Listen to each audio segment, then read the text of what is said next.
کے نیچے درد رہتا ہے کے حوالے سے کچھ دیکھیں ناف چل جاتی ہے کسی اوقات ناف پر جانا جو ہے تو اس کا سب سے بہترین طریقہ یہ ہے ایک تو یہ ہے کہ اپنے یہ پاؤں کی پنڈلی پاؤں کی جو پنڈلیاں ہیں اس کا مساج کریں خوب اچھی طریقے سے مساج کریں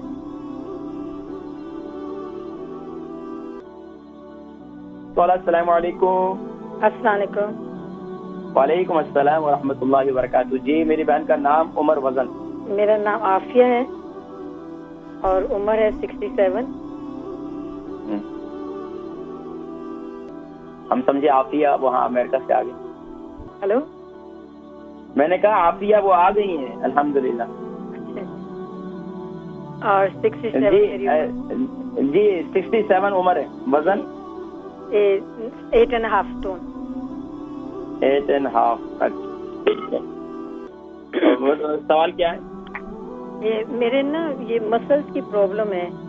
لوور جیسے باڈی ہے نا ناف سے لے کے نیچے ابھی وہ ایک دم شروع ہو جاتی ہے کسی ہر وقت نہیں ہوتی ہے. پچھلے دنوں مجھے 3 دفعہ اس کا اٹیک ہو چکا ہے تو اس سے یہ ہوتا ہے کہ میں بالکل چل پھر نہیں سکتی اٹھ نہیں سکتی پاؤں اپنا لفٹ نہیں اوپر نہیں اٹھا سکتی ایسے اٹھنا بیٹھ. اچھا بل پڑ جاتا ہے محسوس یہ ہوتا ہے جیسے آنتوں میں بل پڑ گیا؟ نہیں بل نہیں پڑا ہے وہ بس اندر ہی ہے. اگر ایسے لیٹی رہوں تو کچھ نہیں پتا کوئی تکلیف نہیں ہاتھ لگا کے کچھ نہیں پتا چلتا بس اٹھتی ہوں ٹانگ اٹھاؤں جیسے. اچھا آپ کو چھوٹا پیشاب بالکل ٹھیک ہوتا ہے؟ جی جی. اچھا پیشاب میں جلن تو نہیں ہوتی؟ نہیں نہیں کچھ نہیں. اچھا اس کے علاوہ ایام ختم ہو چکے ہیں؟ جی جی. تو اس کے بعد یہ تکلیف شروع ہوئی ہے اس سے پہلے؟ نہیں کافی عرصے کے بعد یہ کافی عرصے کے بعد. اچھا اس کے علاوہ کوئی ڈاکٹر کو بتایا آپ نے؟ بتایا ہے انہیں بھی کچھ اتنا سمجھ نہیں آئی ابھی تو وہ دیکھ رہے تھے. اچھا اس کے علاوہ اگر آپ ویسے ایکسرسائز کریں تو ذرا کوشش کی بسا اوقات ناف بھی اتر جاتی ہے. اگر آپ جو ہے سانس اوپر کھینچ کے اپنے ہاتھوں کو بلند کریں اس طرح اوپر کر کے اور پھر سانس یعنی کہ بند کر کے پھر زمین کی طرف جائیں اور اپنے ٹخنوں کو اپنے جو پاؤں کے انگوٹھوں کو ہاتھ لگائیں تو کیا آسانی سے لگا سکتی ہیں بغیر گھٹنوں کو بینڈ کیے؟ نہیں نہیں. تو یہ بس اوقات ناف کی خرابی بھی ہوتی ہے. اس کا بہترین طریقہ میں انشاءاللہ ذکر کرتا ہوں. ٹھیک ہے. بہن عافیہ ہے عمر 67 ہے اور 81 kg کا وزن ہے غالباً اور 8 stone کا وزن ہے اور پیٹ میں ناف کے نیچے درد رہتا ہے.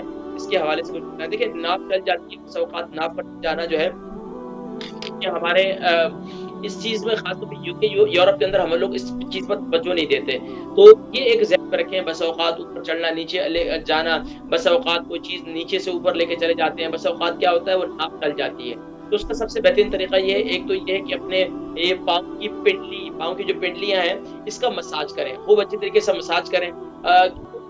اس طریقے سے اپنے کے گھٹنے کا جو پچھلا حصہ ہے یعنی کہ یہ اعصاب کا یہ یہاں پر نسیں یعنی کہ اعصاب جگڑ جاتے ہیں اور اسی طریقے سے اپنے جو یہ نیک کا یہ حصہ ہے اس کا مساج کریں اور پھر اسی طریقے سے اپنے بازوؤں کا جو یہ حصہ ہے اس کا خوب اچھے مساج کریں اور صبح جب صبح کے وقت میں اٹھیں تو یہ کیا کریں بسم اللہ الرحمن الرحیم پڑھیں اور اپنے ہاتھوں کو اوپر کی طرف سانس کھینچیں اس طریقے سے کر کے پھر اسی طرح سانس بند کر کے اسی طرح آہستہ آہستہ آہستہ آرام سے. ایسا نہیں کہ آپ ایک ہی دن میں جوان بن کر اور نیچے جائیں اور اس کے بعد کہیں کہ آپ کو اٹھے نہیں جاتا کہ حکیم صاحب نے کوئی نیا نسخہ بتا دیا. بھائی آرام سے جتنا آسانی سے آپ نیچے جھک سکتی ہیں آرام سے پھر اپنے پاؤں کے انگوٹھوں کو ہاتھ لگائیں. اسی طرح لیٹ کر بھی اس طریقے سے کریں اور دوسرا یہ کہ پھر اسی طرح آپ دن میں تھوڑا سا سیدھا کھڑی ہوں اور پھر اپنے کروٹ کو اس طریقے سے کریں پھر اس طریقے سے یہ تھوڑی سی ایکسرسائز کریں اور ناف میں اپنے تیل لگائیں انشاءاللہ اس کی برکت سے انشاءاللہ. اور جو آپ کو درد وغیرہ ہے تو درد وغیرہ کے لیے میتھی دانہ 70 سے زیادہ بیماریوں کے لیے مفید ہے. پانی کے ساتھ اس کو استعمال بھی کریں رات کو سوتے وقت انشاءاللہ اس سے فائدہ ہوگا.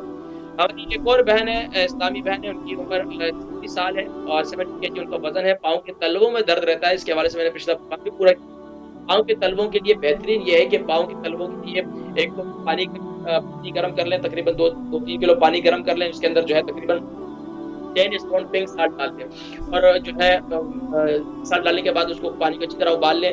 جب پانی نیم گرم ہو جائے تو اس کے اندر جو ہے پاؤں رکھ لیں اور یا اس کے اندر پانی شامل کر کے اس کو نیم گرم کر دیں اور اس کے اندر پاؤں ڈبو دیں اپنے تقریباً 20 سے 25 منٹ ہے آپ اتنا گھنٹہ اس کے اندر پاؤں رکھیں. اس کے بعد کیا کریں پاؤں کا مساج کریں تیل سے کلونجی کے تیل سے تل کے تیل سے تینوں تیلوں کو مکس کر کے اور پھر رات کو سو جائیں. انشاءاللہ سوتی ساکس وغیرہ کوئی ہلکی سے جالی والے وہ پہن کر رات کو سو جائیں رضائی کے اندر پاؤں دے کر، انشاءاللہ آپ کی تکلیف ختم ہو جائے۔ دوسری یہ کہ بہن پوچھ رہی تھی کہ میتھی دانہ آپ بتاتے ہیں اکثر، تو یہ میتھی دانہ کس طریقے سے جنرل جن کی ٹھیک ہے؟ دیکھیں ہم کیا کرتے ہیں کہ یورپ کے اندر زیادہ استعمال کرتے ہیں، وہ جو نارمل لوگ ہیں ان کو بھی میتھی دانہ استعمال کرنا چاہیے۔ ارتھرائٹس گے اس کی بہت زیادہ اس کے فوائد ہیں میتھی دانہ کے، اس لیے حکام میں اور تقریباً لوگوں کو میں میتھی دانہ کی طرف توجہ دلاتا ہوں۔ جن کی نارمل صحت ہے اور وہ میتھی دانہ استعمال کرنا چاہتے ہیں ان کے لیے سب سے بہترین ہے کہ رات کو سوتے وقت نارمل پانی کے ساتھ آپ میتھی دانہ لے لیں اور نیم گرم پانی کے ساتھ اس کو آپ 1 ٹی اسپون جو ہے گرائنڈ کیا وہ میتھی دانہ اس کو کھا لیں۔ اور کبھی جسم میں درد وغیرہ ہے، کام وغیرہ کرتے ہیں، لانگ ڈرائیو کرتے ہیں، اس طریقے سے تو میتھی دانہ رات کو دودھ کے ساتھ کھا لیں، ہلدی والے دودھ، اس طریقے سے آپ استعمال کریں تو انشاءاللہ یہ آپ کے نارمل لوگوں کے لیے جن کو کوئی بیماری نہیں ہے، اپنی صحت کو بہتر بنانے چاہتے ہیں، یہ بالوں کی گروتھ کے لیے بھی بہت زبردست چیز ہے۔ اس کو کم سے کم ہفتے میں 3 دفعہ ضرور استعمال کرنا چاہیے نارمل لوگوں کو بھی، اس سے اس کے بہت زیادہ فوائد ہیں۔